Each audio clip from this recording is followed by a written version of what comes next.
সবাইকে নিঃসন্দেহে মেনে নেবে বাংলাদেশের সর্বকালের সেরা ফিনিশার মাহমুদুল্লাহ রিয়াদ?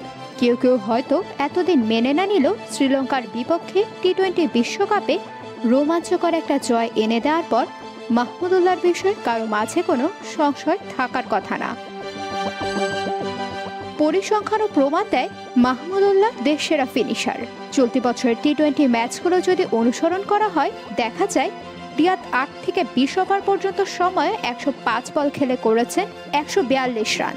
চলতি বছরের টি-20 ম্যাচগুলো যদি অনুসরণ করা হয়, দেখা যায় রিয়াদ 8 থেকে 20 ওভার পর্যন্ত সময়ে 105 বল খেলে করেছেন 142 রান। এ সময় তার ব্যাটিং গড় প্রায় 36 আর স্ট্রাইক রেট 135.2। বাংলাদেশের প্রেক্ষাপটে এমন স্ট্রাইক রেট এবং ব্যাটিং গড় নিঃসন্দেহে অতুলনীয়। এই ডানহাতি যে এখন দুর্দান্ত ফর্মে আছে সেটা যেমন স্পষ্ট, তেমনি স্পষ্ট তার ব্যাটিং অ্যাপ্রোচ। কেবল রান করা নয়, তিনি এখন মনোযোগী পুরোপুরি পারফরমেন্সের দিকে। কিন্তু বছর 2 আগেও চিত্র ছিল ভিন্ন। তখন তীব্র সমালোচনায় বিদ্ধ হয়েছিলেন সাইলেন্ট কিলার মাহমুদুল্লাহ রিয়াদ। গণমাধ্যম থেকে শুরু করে সাধারণ দর্শক কেউ বাদ ছিলেন না তার সমালোচনা করা থেকে। চায়ের টেবিল থেকে টক শো, সর্বত্র তাকে দল থেকে বাদ দেওয়ার দাবি তোলা হয়েছিল। যদিও তখনকার প্রেক্ষাপটে অমূলক ছিল না সেই সমালোচনা।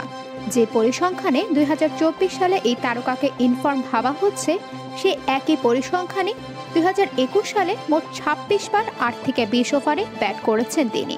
23 করে 461 রান করলেও স্ট্রাইক রেট ছিল মাত্র 108। পরের বছর মাত্র 111 স্ট্রাইক রেটে রান করেছিলেন। সেই সাথে পূর্বের তুলনায় ব্যাটিং গড় হ্রাস পেয়েছিল কিছুটা। সমালোচনা থেকেই হয়তো মাহমুদুল্লাহ বুঝেছিলেন তার খেলার ধরনেই ছিল সমস্যা। বাড়তি সতর্ক হতে গিয়ে অতিরিক্ত ডট বল খেলা, নেতিবাচক শরীরী ভাষা কিংবা বাজে ফিল্ডিং সবই তখন দেখা গিয়েছিল তার মাঝে।